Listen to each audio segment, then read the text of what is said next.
विचार से विश्वास तक शिक्षा का नया अध्याय।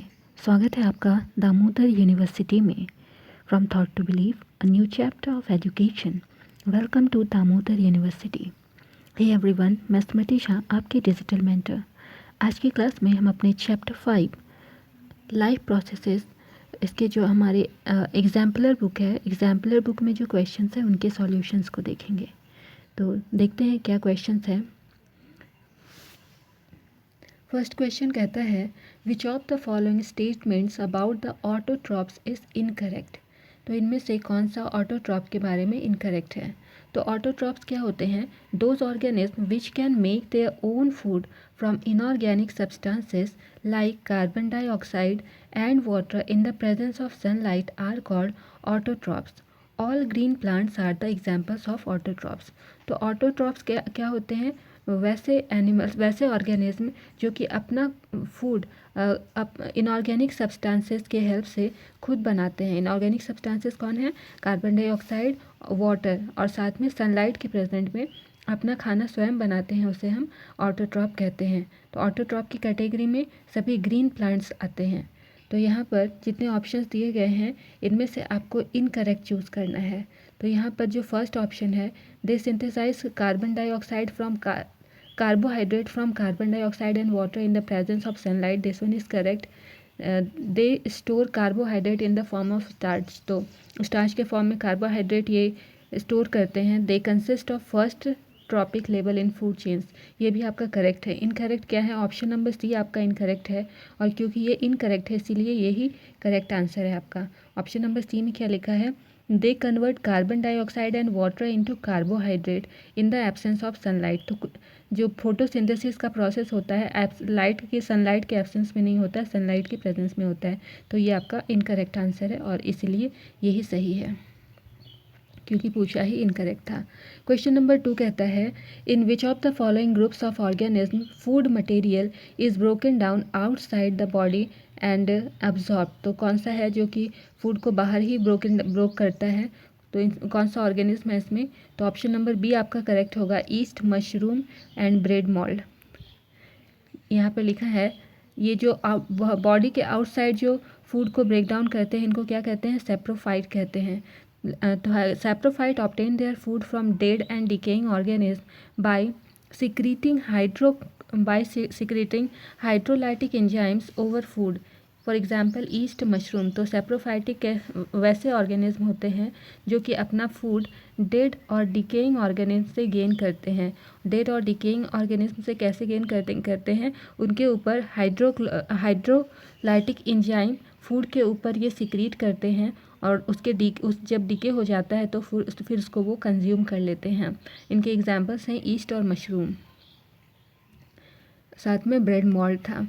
क्वेश्चन नंबर 3 आपका कौन सा है? आंसर क्वेश्चन है, सेलेक्ट द करेक्ट स्टेटमेंट। इनमें से कौन सा करेक्ट स्टेटमेंट है? तो ऑप्शन नंबर ए आपका करेक्ट स्टेटमेंट है, heterotrophs do not synthesize their own food. तो जो हेटरोट्रॉप्स होते हैं वह अपना खाना खुद नहीं बनाते हैं, अपने खाने के लिए डिपेंड रहते हैं अदर ऑर्गेनिज्म पर।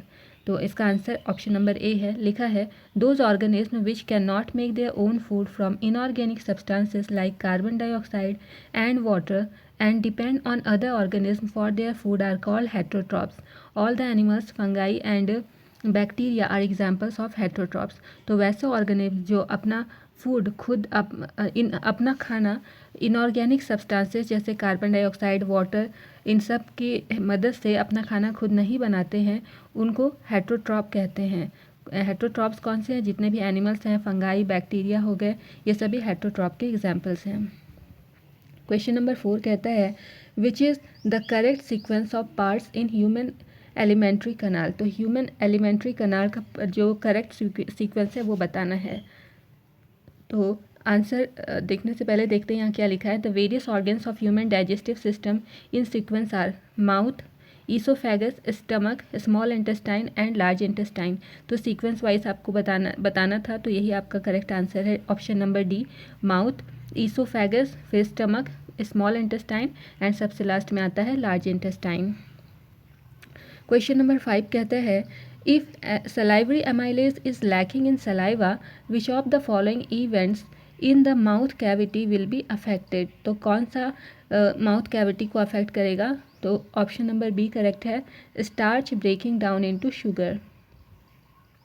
लिखा है in the mouth salivary gland secrete saliva. Mouth में सलाइवरी ग्लैंड क्या करता है? सलाइवा सिक्रीट करता है। Saliva is a watery fluid which contains an enzyme called salivary amylase which partially digest the starch and convert it into maltose sugar। तो हमारा mouth में salivary gland से सलाइवा सिक्रीट होता है और सलाइवा एक वाटरी फ्लूइड होता है जिसमें कि कुछ एंजाइम प्रेजेंट होता है। उस एंजाइम को सलाइवरी एमाइलेज कहते हैं। सलाइवरी एमाइलेज क्या करता है? जो फूड होता है उसको पार्शियली डाइजेस्ट कर देता है। यहाँ पर स्टार्च को ये कन्वर्ट करता है माल्टोस और शुगर में। ये काम होता है हमारा सलाइवरी एमाइलेज का। क्वेश्चन नंबर 6 कह रहा है the inner lining of stomach is protected by one of the following from hydrochloric acid, choose the correct one. तो इनर लाइन, स्टमक का इनर लाइन क्या कहलाता है? म्यूकस कहलाता है। तो ऑप्शन नंबर बी आपका करेक्ट आंसर है। लिखा है the mucus helps to protect the stomach wall from its own secretions of hydrochloric acid. तो स्टमक में हमारा हाइड्रोक्लोरिक एसिड रिलीज होता है, तो उस तरह से उसका बैड इफेक्ट से बचाने के लिए स्टमक में म्यूकस मतलब म्यूकस जो होता है प्रेजेंट होता है स्टमक में, स्टमक के वॉल को म्यूकस प्रोटेक्ट करने का काम करता है। क्वेश्चन नंबर 7 कह रहा है which part of alimentary canal receives bile from the liver. तो लीवर से बाइल रिसीव करने वाला एलिमेंट्री कनाल का कौन सा पार्ट है? तो आंसर क्या होगा? Option number B small intestine. लिखता है in humans small intestine is the site of complete digestion of food like carbohydrate, proteins and fat. It receives the secretions of two glands, liver and pancreas, through a common duct. तो human gland में small intestine ऐसा site है जहाँ पर कि food का complete digestion होता है। फूड जो भी हुए जैसे कार्बोहाइड्रेट, प्रोटीन, फैट हुआ, इनका कंप्लीट डाइजेशन कहाँ होता है? तो हमारा स्मॉल इंटेस्टाइन में। स्मॉल इंटेस्टाइन जो सिक्रीशंस होता है वो कहाँ से रिसीव करता है? दो ग्लैंड होते हैं, लीवर और पैनक्रियाज से, और ये दोनों कॉमन डक्ट के थ्रू कनेक्टेड होते हैं। क्वेश्चन नंबर 8 कह रहा है a few drop of iodine solution were added to rice water, the solution turned blue black in colour, this indicates that rice water contains. तो ये जो ब्लू ब्लैक कलर आप में चेंज हो जाता है ये सॉल्यूशन, तो ये वाला हम लोग कहाँ पर ये टेस्ट किए थे? स्टार्च के टेस्ट में ये वाला एक्सपेरिमेंट हमने किया था। तो ऑप्शन नंबर डी आपका करेक्ट आंसर होगा, स्टार्च। लिखा है a few drops of iodine solution were added to rice water. तो राइस वाटर में कुछ ड्रॉप आपका आयोडीन सॉल्यूशन का डाला गया है।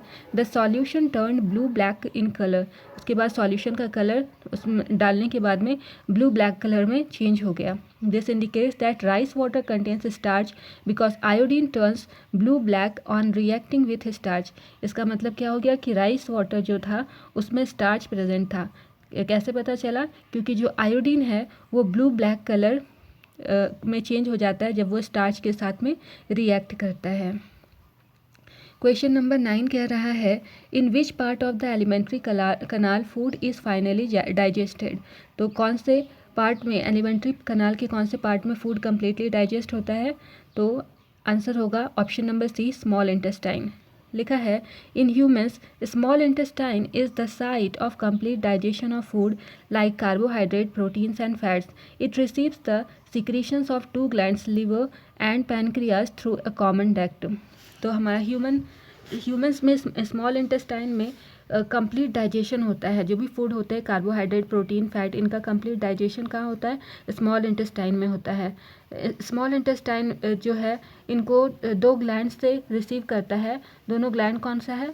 लीवर और साथ में पैनक्रियाज जो कि कॉमन डक्ट से कनेक्टेड होते हैं। क्वेश्चन नंबर 10 कह रहा है choose the functions of pancreatic juice from the following. तो पैनक्रियाटिक जूस का फंक्शन बताना है। तो आंसर है option number D trypsin digest proteins and lipase emulsified fat. लिखता है pancreas secrete pancreatic juice which contains trypsin, lipase and pancreatic amylase. तो pancreatic juice secrete करता है जिसमें कि ट्रिप्सिन, लाइपेस और पैनक्रियाटिक अमाइलेज प्रेजेंट होता है। Trypsin digest the protein, lipase emulsifies the fats and pancreatic amylase break down the starch. तो trypsin क्या करता है, प्रोटीन को डाइजेस्ट करने में हेल्प करता है, लाइपेस क्या करता है, फैट को इमल्सिफाई करने में हेल्प करता है, और पैनक्रियाटिक अमाइलेज क्या करता है, स्टार्च की ब्रेकडाउन में हेल्प करता है। क्वेश्चन नंबर 11 कह रहा है when air is blown from mouth into a test tube containing lime water the lime water turned milky due to the presence of. तो जब एयर को माउथ से आप ब्लो करोगे किसी टेस्ट ट्यूब में, उस टेस्ट ट्यूब में लाइम वाटर अगर भरा हुआ है तो थोड़ी देर के बाद लाइम वाटर मिल्की हो जाएगा। तो ऐसा क्यों होता है, तो ऐसा क्यों हो रहा है, ऑप्शन नंबर बी आपका करेक्ट होगा, क्योंकि कार्बन डाइऑक्साइड की वजह से है। लिखा है when air is blown from mouth into a test tube containing lime water the lime water turns milky due to the presence of carbon dioxide. तो कार्बन डाइऑक्साइड के प्रेजेंस की वजह से ऐसा हो रहा है। क्वेश्चन नंबर 12 कहता है which of the following is most appropriate for aerobic respiration. तो एरोबिक रेस्पिरेशन के लिए इनमें से कौन सा अप्रोप्रिएट है, आपको ये बताना है। तो ऑप्शन नंबर डी आपका करेक्ट आंसर होगा, ग्लूकोज उसके बाद में ग्लूकोज चेंज हुआ है, पायरूवेट और साथ में एनर्जी रिलीज़ किया है, और जब ये जो है अगेन ये चेंज होकर के कार्बन डाइऑक्साइड, वाटर और एनर्जी रिलीज़ किया है। लिखा है in the absence of oxygen 6 carbon molecule glucose break down into 3 carbon molecules called pyruvate. तो ऑक्सीजन के एब्सेंस में 6 कार्बन मॉलिक्यूल जो है वो ग्लूकोज 6 कार्बन मॉलिक्यूल ग्लूकोज में होता है, तो ये ब्रेक डाउन हो जाता है, टूट करके 3 कार्बन मॉलिक्यूल में रह जाता है, उसको क्या बोलते हैं, पायरूवेट कहते हैं। This process takes place in cytoplasm. तो ये प्रोसेस कहाँ होता है, साइटोप्लाज्म में ये प्रोसेस कंप्लीट होता है। फर्दर पायरूवेट में B converted into carbon dioxide and water in the presence of oxygen. तो अगेन क्या होता है, ये जो पायरूवेट था जो जहाँ पर 3 कार्बन मॉलिक्यूल था, ये फिर से कन्वर्ट होता है कार्बन डाइऑक्साइड और वाटर में, और यहाँ पर ऑक्सीजन भी प्रेजेंट होता है। This process takes place in the mitochondria. तो ये प्रोसेस कहाँ होता है, माइटोकॉन्ड्रिया में देखा जाता है। क्वेश्चन नंबर 13 कह रहा है which of the following statement is true about respiration. तो रेस्पिरेशन के बारे में कौन सी बात सही है ये बताना है। तो ऑप्शन नंबर 2 एंड 4 करेक्ट है, जो कि ऑप्शन नंबर डी में दिया हुआ है। ऑप्शन नंबर 2 क्या कह रहा है, in the alveoli exchange of gases takes place, that is oxygen from alveolar air diffusers into. तो एल्वियोली क्या होता है, आपका बलून लाइक स्ट्रक्चर होता है, यहाँ पर गैसेस का एक्सचेंज होता है, ये आपका करेक्ट था। और ऑप्शन नंबर 4 कह रहा है alveoli increases surface area for exchange of gases. तो गैस एक्सचेंज करने के लिए एल्वियोली अपना सरफेस एरिया को इंक्रीज करता है। तो ये हमारा 2 एंड 4 यहाँ पर करेक्ट है, बाकी दोनों इनकरेक्ट है। लिखा है the tiny air sacs at the end of the smallest bronchioles are known as alveoli. Alveoli provide a larger surface area for the exchange of gases. तो जो इस मतलब बलून लाइक स्ट्रक्चर होता है, इसे जहाँ पर एयर सैक्स प्रेजेंट होते हैं, मतलब छोटे छोटे एयर सैक्स प्रेजेंट होते हैं इसमें, ये हमारा स्मॉल ब्रोंकियोल्स में प्रेजेंट होता है, स्मॉल ब्रोंकियोल्स के इंड पार्ट में प्रेजेंट होता है, जिसे कि हम एल्वियोली कहते हैं। एल्वियोली क्या करता है कि गैस एक्सचेंज करने के लिए लार्ज सरफेस एरिया प्रोवाइड करता है। क्वेश्चन नंबर 14 कहता है which is the correct sequence of air passage during inhalation. तो जब इनहेल करते हैं आप, तो यहाँ पर करेक्ट सीक्वेंस बताना है, एयर पास जब होता है तो उसके लिए करेक्ट सीक्वेंस बताना है। तो सबसे पहले आप इनहेल कर रहे हैं ना, तो सबसे पहले इनहेल कहाँ से करेंगे, नोस्ट्रिल से करेंगे। उसके बाद कहाँ जाएगा, जो एयर है वो फेरिंग्स में जाएगा, देन लैरिंग्स में जाएगा, उसके बाद ट्रैकिया में जाएगा, और सबसे लास्ट में कहाँ जाएगा, एल्वियोली में जाएगा। तो ऑप्शन नंबर डी आपका करेक्ट आंसर है, nostril, pharynx, larynx, trachea, alveoli. वही यहाँ पर लिखा है the correct sequence of air passage during inhalation is nostril, pharynx, larynx, trachea, alveoli. Question number 15 कह रहा है during respiration exchange of gases take place in. तो रेस्पिरेशन में गैसेस का एक्सचेंज कैसे होता है, तो कैसे होता है, ऑप्शन नंबर बी करेक्ट है, एल्वियोली ऑफ लंग्स। तो लंग्स में जो एल्वियोली प्रेजेंट होते हैं उनकी हेल्प से। लिखा है the tiny air sacs at the end of the smallest bronchioles are known as alveoli. Alveoli is the place where gases exchange take place.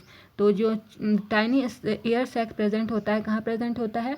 Small bronchiole के इंड में प्रेजेंट होता है, इसे एल्वियोली कहते हैं। और एल्वियोली क्या होता है? गैसेस एक्सचेंज में हेल्प करता है। क्वेश्चन नंबर 16 कहता है which of the following statement is true about heart. तो हार्ट के बारे में कौन सा करेक्ट स्टेटमेंट है ये बताना है। तो ऑप्शन नंबर 2 एंड 4 आपका करेक्ट हो जाएगा। 2 क्या कहता है? Left ventricle pumps oxygenated blood to different body parts while right ventricle pumps deoxygenated blood to lungs. तो लेफ्ट वेंट्रिकल क्या करता है? ऑक्सीजनेटेड ब्लड को डिफरेंट बॉडी पार्ट्स में पंप करता है, जबकि राइट वेंट्रिकल क्या कहता है? डीऑक्सीजनेटेड ब्लड को लंग्स तक पहुंचाता है। वहीं ऑप्शन नंबर 4 क्या कह रहा है? Right atrium receives the deoxygenated blood from different parts of the body while left ventricle pumps oxygenated blood to the different parts of the body. तो राइट एट्रियम क्या करता है? डीऑक्सीजनेटेड ब्लड जो कि बॉडी के डिफरेंट पार्ट्स से आते हैं उनको रिसीव करता है, जबकि लेफ्ट वेंट्रिकल क्या करता है? ऑक्सीजनेटेड ब्लड को बॉडी के डिफरेंट पार्ट में पंप करता है। तो option number 2 and 4 option number C में दिया हुआ है, तो ऑप्शन नंबर सी आपका करेक्ट आंसर है। लिखा है left ventricle pumps oxygenated blood to different body parts while the right ventricle pumps deoxygenated blood to lungs. वही लिखा है कि लेफ्ट वेंट्रिकल ऑक्सीजनेटेड ब्लड को बॉडी के डिफरेंट पार्ट में पंप करता है, जबकि राइट वेंट्रिकल डीऑक्सीजनेटेड ब्लड को लंग्स तक पहुंचाता है। Whereas right atrium receives deoxygenated blood from different parts of the body while left ventricles pump oxygenated blood to different parts of the body। वहीं लिखा है कि राइट एट्रियम क्या करता है? डीऑक्सीजनेटेड ब्लड को बॉडी से रिसीव करता है, बॉडी के डिफरेंट पार्ट से रिसीव करता है, और लेफ्ट वेंट्रिकल क्या करता है? ऑक्सीजनेटेड ब्लड को बॉडी के डिफरेंट पार्ट में पंप करता है। Hence deoxygenated blood flows through the right side of the heart. इसीलिए डीऑक्सीजनेटेड ब्लड कहाँ फ्लो करता है? जो हार्ट है, हार्ट के राइट साइड में फ्लो करता है। और ऑक्सीजनेटेड ब्लड कहाँ फ्लो करता है? Oxygenated blood flows through the left side of the heart. तो हार्ट के लेफ्ट साइड में ऑक्सीजनेटेड ब्लड फ्लो करता है। क्वेश्चन नंबर 17 कहता है what prevents back flow of blood inside the heart during contraction. तो कॉन्ट्रैक्शन के टाइम में क्या चीज़ जो ब्लड को बैक फ्लो होने से रोकता है? तो आंसर है option number A valves in the heart. जो हार्ट में वाल्व प्रेजेंट होते हैं वो उसको रोकते हैं। लिखा है valves present the valves prevent the backflow of blood inside the heart during contraction. They allow the flow of blood in only one direction. तो जो हार्ट प्रेजेंट होता है, हार्ट में जो वॉल्व प्रेजेंट होते हैं वो क्या करता है? ब्लड को जब हार्ट हमारा कॉन्ट्रैक्ट होता है तो ब्लड को बैक फ्लो होने से उसको रोकता है, और ये जो है ब्लड को सिर्फ एक डायरेक्शन में फ्लो होने के लिए अलाउ करता है। क्वेश्चन नंबर 18 कह रहा है single circulation that is blood flows through the heart only once during one cycle of passage through the body is exhibited by. तो सिंगल सर्कुलेशन किस में होता है ये आपको बताना है।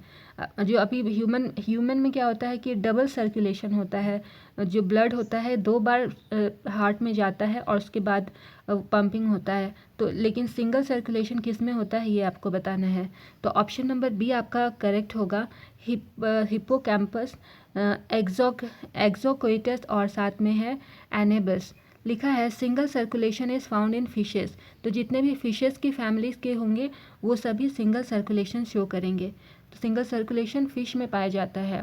Hippocampus, Exocoetus, Anabas exhibits single circulation of blood because these animals belong to species। तो ये जो है हिप्पोकैम्पस, एक्सोसीटस, एनेबस ये सभी single circulation of blood show करते हैं, क्योंकि ये एनिमल्स जो है पीसेस फैमिली को शो करते हैं। पीसेस फैमिली के अंदर कौन से आते हैं एनिमल्स आते हैं? फिशेस आते हैं। फिशेस की फैमिली को ये बिलोंग करते हैं, इसीलिए ये आपका सिंगल सर्कुलेशन शो करते हैं। क्वेश्चन नंबर 19 कह रहा है in which of the following vertebrate groups heart does not pump oxygenated blood to different parts of the body। तो यहाँ पर कौन सा है? तो आपका आंसर हो जाएगा option number D pieces only. तो जितनी भी फिशेस की फैमिली होती है वो यहाँ पर बिलोंग करती है। लिखा है in fishes heart send the blood to gills from where blood is circulated to different organs. तो यहाँ पर फिश में क्या होता है, हार्ट ब्लड को गिल्स के पास में भेजता है और यहाँ से क्या होता है, ब्लड जो है डिफरेंट ऑर्गन्स तक पहुँचाया जाता है। क्वेश्चन नंबर 20 कह रहा है choose the correct statement that describes arteries. तो आर्टरी को डिस्क्राइब करने वाला करेक्ट स्टेटमेंट बताना है। तो ऑप्शन नंबर डी यहाँ पर करेक्ट होगा। They have thick elastic walls without valves inside, blood flows under high pressure and carry blood away from the heart to different parts of the body। तो लिखा है arteries have thick elastic walls without valve inside, without valves inside। तो artery में thick elastic walls present होते हैं जो कि अंदर में आप देखोगे तो उसके अंदर में वॉल्स प्रेजेंट नहीं होते हैं। Blood flows under high pressure and carry blood away from the heart to different parts of the body. तो यहाँ पर ब्लड जो है काफ़ी हाई प्रेशर से फ्लो करता है और यहाँ से जो ब्लड होता है जो हार्ट से बॉडी के डिफरेंट पार्ट्स तक मूव करता है। क्वेश्चन नंबर 21 में आते हैं। क्वेश्चन नंबर 21 कह रहा है the filtration units of kidney is called. तो किडनी के फिल्टरेशन यूनिट को क्या कहते हैं? ऑप्शन नंबर डी करेक्ट है, नेफ्रॉन कहते हैं। लिखा है the functional unit of human excretory system is nephron, urine formation takes place in nephron of kidney. तो functional unit human excretory system का नेफ्रॉन होता है और यूरिन जो फॉर्म होता है बॉडी में वो यूरिन कहाँ बनता है? किडनी में बनता है, मतलब किडनी में जो नेफ्रॉन्स प्रेजेंट होता है उनके थ्रू बनता है। क्वेश्चन नंबर 22 कहता है oxygen liberated during photosynthesis comes from. तो ऑक्सीजन फोटोसिंथेसिस के टाइम कहाँ से आता है? तो ऑप्शन नंबर ए करेक्ट है, वाटर से आता है। लिखा है the oxygen liberated during photosynthesis by green plants comes from water. तो ग्रीन प्लांट्स फोटोसिंथेसिस के लिए ऑक्सीजन कहाँ से गेन करते हैं? वाटर से गेन करते हैं। क्वेश्चन नंबर 23 कह रहा है the blood leaving the tissues becomes richer in. तो जो ब्लड है टिश्यू से जब लीव होता है, बाहर जाता है, तो वो ब्लड में किस चीज़ की मात्रा ज़्यादा होती है? तो ऑप्शन नंबर ए करेक्ट है, कार्बन डाइऑक्साइड की मात्रा होती है। लिखा है the blood leaving the tissue becomes richer in carbon dioxide. तो जब ब्लड टिश्यू को लीव करते हैं, छोड़ते हैं, तो उसमें कार्बन डाइऑक्साइड की मात्रा ज़्यादा होती है। When the oxygenated blood passes through the capillaries of the tissue, it gives oxygen to the body cells and takes carbon dioxide produced during respiration. Thus it becomes richer in carbon dioxide। तो जब oxygenated blood capillaries मतलब tissues के capillaries के through वो पास होता है तो क्या होता है, यहाँ पे जो ऑक्सीजन है वो बॉडी के डिफरेंट सेल के पास में पहुँचता है और यहाँ से उसके बाद में क्या होता है, जो कार्बन डाइऑक्साइड होता है रेस्पिरेशन के टाइम उसको अपने साथ में लेके जाता है, इसीलिए ये जो है कार्बन डाइऑक्साइड से रिच होता है। क्वेश्चन नंबर 24 कह रहा है which of the following is an incorrect statement. तो इनमें से आपको इनकरेक्ट स्टेटमेंट बताना है। तो ऑप्शन नंबर बी करेक्ट है, यहाँ पर ये इनकरेक्ट है इसलिए यही करेक्ट है। ऑप्शन नंबर सी क्या कह रहा है the movement of molecules does not take place among cells. तो मॉलिक्यूल्स का मूवमेंट सेल्स में नहीं होता है, तो ये आपका करेक्ट आंसर है। क्वेश्चन नंबर 25 कह रहा है the internal energy reserve in autotroph is. तो इंटरनल एनर्जी रिजर्व कहाँ होता है? ऑटोट्रॉप में कहाँ होता है, कहाँ रिजर्व करते हैं ये लोग? तो ये स्टार्च के फॉर्म में इंटरनल एनर्जी रिजर्व होती है। ऑप्शन नंबर सी करेक्ट है, स्टार्च। लिखा है the food prepared in the plant by the process of photosynthesis is glucose, then it gets stored in plant leaves in the form of starch. यानी कि जो plant में food वो लोग prepare करते हैं फोटोसिंथेसिस के दौरान वो ग्लूकोज में चेंज होता है, वो ग्लूकोज में चेंज हो जाता है एंड देन वो प्लांट के लीव्स में स्टार्च के फॉर्म में स्टोर होता है। क्वेश्चन नंबर 26 कह रहा है which of the following equations is the summary of photosynthesis. तो इन शॉर्ट कहें तो यहाँ पर फोटोसिंथेसिस का जो प्रोसेस है उसको आपको इक्वेशन के फॉर्म में बताना था। तो ऑप्शन नंबर सी आपका करेक्ट है, 6CO2 + 12H2O + क्लोरोफिल + सनलाइट और इसके बाद में आपको प्रोडक्ट क्या मिलता है, C6H12O6 साथ में ऑक्सीजन एंड देन वाटर। लिखा है photosynthesis is the process by which green plant make their own food by using simple substances like carbon dioxide and water in the presence of sunlight. तो photosynthesis के process में, photosynthesis के process के through जो हरे पेड़ पौधे होते हैं, ग्रीन प्लांट्स होते हैं, वो अपना फूड, अपना खाना बनाते हैं। और खाना बनाने के लिए उनको सिंपलर सब्सटेंसेस की ज़रूरत होती है, जैसे कार्बन डाइऑक्साइड, वाटर और साथ में सनलाइट की ज़रूरत होती है। इनके प्रेजेंस में ये अपना खाना बनाते हैं। क्वेश्चन नंबर 27 कह रहा है choose the event that does not occur in photosynthesis. तो फोटोसिंथेसिस में इनमें से क्या नहीं होता है? तो ऑप्शन नंबर सी करेक्ट है, oxidation of carbon to carbon dioxide, ये नहीं होता है। लिखा है the process of photosynthesis takes place in the following 3 steps. तो फोटोसिंथेसिस 3 स्टेप में होता है। पहला स्टेप में क्या होता है? Absorption of light energy by chlorophyll. तो क्लोरोफिल में के थ्रू लाइट जो है, लाइट एनर्जी एब्जॉर्ब होती है। दूसरा सेकेंड स्टेप क्या होता है? Conversion of light energy to chemical energy and splitting of water molecules into hydrogen and oxygen. यानी कि लाइट एनर्जी जो क्लोरोफिल के थ्रू एब्जॉर्ब किया गया था, वो दोबारा क्या होता है? उसका कन्वर्जन होता है किसमें? केमिकल एनर्जी में। एंड उसके बाद में वाटर, केमिकल एनर्जी और साथ में वाटर मॉलिक्यूल्स में। और ये जो स्प्लिट होकर के हाइड्रोजन और ऑक्सीजन का फॉर्मेशन करते हैं। थर्ड प्रोसेस है reduction of carbon dioxide to carbohydrate, यानी कि कार्बन डाइऑक्साइड रिड्यूस होकर कार्बोहाइड्रेट में कन्वर्ट हो जाता है। क्वेश्चन नंबर 28 कह रहा है the opening and closing of the stomatal pores depends upon. तो स्टोमाटा जो होता है वहाँ पर पोर्स जो होते हैं स्टोमाटा में, वहाँ पर ओपन और क्लोज होते हैं। तो ये किस बात पर डिपेंड करते हैं? तो ये क्या, ऑप्शन नंबर सी करेक्ट है, वाटर इन गार्ड सेल्स। तो यहाँ पर गार्ड सेल में जो वाटर प्रेजेंट होता है उसकी वजह से ओपनिंग और क्लोजिंग होती है। लिखता है the guard cells regulate the opening and closing of stomatal pores. तो ये जो गार्ड सेल्स प्रेजेंट होते हैं, ये ओपनिंग और क्लोजिंग, स्टोमेटल पोर्स को ओपन और क्लोज करने के लिए उसके ओपनिंग और क्लोजिंग को रेगुलेट करते हैं। They swell when water flows into the guard cell and stomatal pores gets open. तो जब वाटर गार्ड सेल में इंटर करता है तो ये स्वेल हो जाते हैं, यानी कि फूल जाते हैं, और यहाँ पर जो स्टोमेटल पोर्स है वो ओपन हो जाते हैं। Similarly, when the guard cells lose water, they shrink, becomes straight, and the stomatal pores get closed. उसी तरह से जब गार्ड सेल से पानी बाहर निकल जाता है, वे पानी लूज कर देते हैं तो वे श्रिंक कर जाते हैं, यानी कि सिकुड़ जाते हैं, और सिकुड़ करके स्टोमेटल पोर्स जो उसमें प्रेजेंट होते हैं वो स्टोमेटल पोर्स उनके क्लोज हो जाते हैं, बंद हो जाते हैं। क्वेश्चन नंबर 29 कह रहा है choose the forms in which most plants absorb nitrogen. तो इनमें से बताना है कि कौन नाइट्रोजन कैसे एब्जॉर्ब करते हैं। तो पहला इसमें ऑप्शन नंबर 2 और 3 करेक्ट है, nitrate and nitrite, and third है यूरिया। तो ऑप्शन नंबर 2 एंड 3 किस में है? ऑप्शन नंबर बी में है 2 एंड 3। तो ऑप्शन नंबर बी आपका करेक्ट आंसर है। लिखता है plants take up nitrogen from the soil in the form of inorganic salts called nitrates or in the form of organic compounds which are produced by bacteria from the atmospheric nitrogen। तो plant nitrogen कहाँ से gain करते हैं? Soil से plant nitrogen gain करते हैं। किस form में? इनऑर्गेनिक सॉल्ट के फॉर्म में गेन करते हैं, और इस इनऑर्गेनिक सॉल्ट को नाइट्रेट कहते हैं। या फिर ये कैसे गेन करते हैं? ऑर्गेनिक कंपाउंड्स के फॉर्म में भी गेन कहते हैं। ये ऑर्गेनिक कंपाउंड कहाँ से ये गेन करते हैं? जो बैक्टीरिया होते हैं, वो बैक्टीरिया एटमॉस्फेरिक नाइट्रोजन को कन्वर्ट करते हैं, उन्हीं की वजह से ये ऑर्गेनिक कंपाउंड में इनको गेन करते हैं, नाइट्रोजन को गेन करते हैं। क्वेश्चन नंबर 30 कह रहा है which is the first enzyme to mixed with food in the digestive tract.